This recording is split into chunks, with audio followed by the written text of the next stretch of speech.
पास से गुजर रहे बिजली के तारों के कारण मुश्किलों का सामना करना पड़ रहा था। ऐसे में इस गांव के लोगों ने सरकार के सामने इस मामले को रखा और जल्द अब ये गिबन्स तस्वीरों के लिए पोज भी देते हैं। साथियों, पशुओं के प्रति प्रेम में हमारे अरुणाचल प्रदेश के युवा साथी भी इसी से टेक्नोलॉजी का उपयोग करना शुरू किया है। जानते हैं क्यों? क्योंकि वो वन्य जीवों को सींगों और दांतों के लिए शिकार जानवरों के अलग अलग हिस्सों की 3D प्रिंटिंग करती है। जानवरों के सींग हो, दांत हो, ये सब 3D प्रिंटिंग से तैयार होते हैं। अल्टरनेटिव है जिसमें बायोडिग्रेडेबल मटेरियल का उपयोग होता है।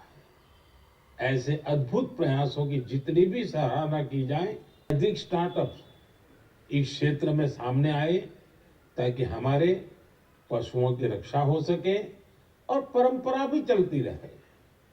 मेरे प्यारे देशवासियों, मध्य है जिसे आपको जरूर जानना चाहिए।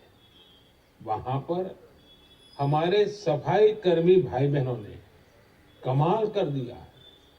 वेस्ट टू वेल्थ का संदेश सच्चाई में बदल कर दिखाया है। इस टीम ने जाबुआ के एक पार्क में कचरे से आसपास के क्षेत्रों से प्लास्टिक वेस्ट, इस्तेमाल की हुई बॉटल्स, टायर्स और पाइप्स इकट्ठा किए। इन आर्ट वर्क कामगारों की इस टीम ने रिड्यूस, रीयूज और रिसाइकल का मंत्र अपनाया है। उनके प्रयासों से पार्क बहुत ही सुंदर दिखने लगा है।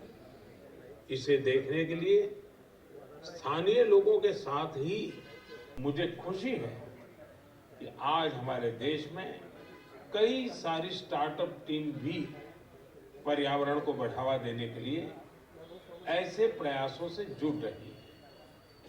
ई कॉन्शियस नाम इसका आइडिया उन्हें हमारे पर्यटन स्थलों, विशेषकर पहाड़ी इलाकों में फैले कचरे को देखकर और इत्तीचिನ ದಿನಗಳಲ್ಲಿ ಹೊರ ರಾಷ್ಟ್ರಗಳಿಗೆ ಹೋಗುವ ಸಂದರ್ಭದಲ್ಲಿ ಎಂತೆಂಥ ಕ್ಲಿಷ್ಟವಾದ ಸಮಸ್ಯೆಗಳಿಗೆ ಪರಿಹಾರ ಇದೆ ಅನ್ನೋದನ್ನು ತೋರಿಸ್ತಕ್ಕಂಥದ್ರಲ್ಲಿ ಉಕ್ರೇನ್ ಮತ್ತು ರಷ್ಯಾದಂಥ ದೊಡ್ಡ ರಾಷ್ಟ್ರಗಳಲ್ಲೂ ಕೂಡ ಭಾರತೀಯರ ಸಾರ್ವಭೌಮತೆಯನ್ನು, ಭಾರತೀಯರ ಹೃದಯ ಶ್ರೀಮಂತಿಕೆಯನ್ನು, ಭಾರತೀಯರಲ್ಲಿರ್ತಕ್ಕಂಥ ಇತಿಹಾಸವನ್ನು ಒಂದು ಕಡೆ ರಷ್ಯಾಗೆ ಹೋಗಿ ಪುಟಿನ್ ಅವರನ್ನು ಭೇಟಿ ಮಾಡಿ ಯುದ್ಧವೇ ಎಲ್ಲದಕ್ಕೂ ಕೂಡ ಕೊನೆಯಲ್ಲ, ಯುದ್ಧವನ್ನು ಮಾಡಿ ನಿಲ್ಲಿಸಿ ಶಾಂತಿಯನ್ನು ಕಾಪಾಡಬೇಕು ಅಂತಾರೆ. ಉಕ್ರೇನ್ನ ದೇಶಕ್ಕೆ ಪೋಲ್ಯಾಂಡ್ನಿಂದ ಸುಮಾರು 20 ಗಂಟೆಗಳ ಕಾಲ ರೈಲಿನಲ್ಲಿ ಪ್ರಯಾಣ ಮಾಡಿ ಆ ದೇಶದಲ್ಲಿ ಆಗಿರ್ತಕ್ಕಂಥ ಅನಾಹುತಗಳನ್ನು ಕಣ್ಣಾರ ಕಂಡು ನೀವೆರಡೂ ದೇಶಗಳು ಕೂಡ ಒಮ್ಮತಕ್ಕೆ ಬಂದು ಶಾಂತಿಯನ್ನು ನೆಲೆಸೋದಕ್ಕೆ ಅವಕಾಶ ಮಾಡಬೇಕು ಅನ್ನುವ ಅವರ ದೃಷ್ಟಿಯ ಜೊತೆಯಲ್ಲಿ ಮನ್ ಕಿ ಬಾತ್ನಲ್ಲಿ ಪ್ರಧಾನಮಂತ್ರಿಗಳು ಪ್ರತಿ ತಿಂಗಳು ಕೊಡ್ತಕ್ಕಂಥ ಹಲವಾರು ಅವರ ಚಿಂತನೆಗಳ ಜೊತೆಯಲ್ಲಿ ಸಾಮಾನ್ಯನಲ್ಲೂ ಕೂಡ ಅರ್ಹತೆ ಇದೆ, ಸಾಮಾನ್ಯನಲ್ಲೂ ಕೂಡ ನೈಪುಣ್ಯತೆ ಇದೆ, ಸಾಮಾನ್ಯನಲ್ಲೂ ಕೂಡ ತಾಂತ್ರಿಕತೆ ಇದೆ ಅನ್ನೋದನ್ನು ನಮ್ಮೆಲ್ಲರೂ ಕೂಡ ಉಣಬಡಿಸ್ತಾ ಇದ್ದಾರೆ. ಕೃಷಿ ಇರ್ಬೋದು, ಆರೋಗ್ಯ ಇರ್ಬೋದು, ಟೆಕ್ನಾಲಜಿ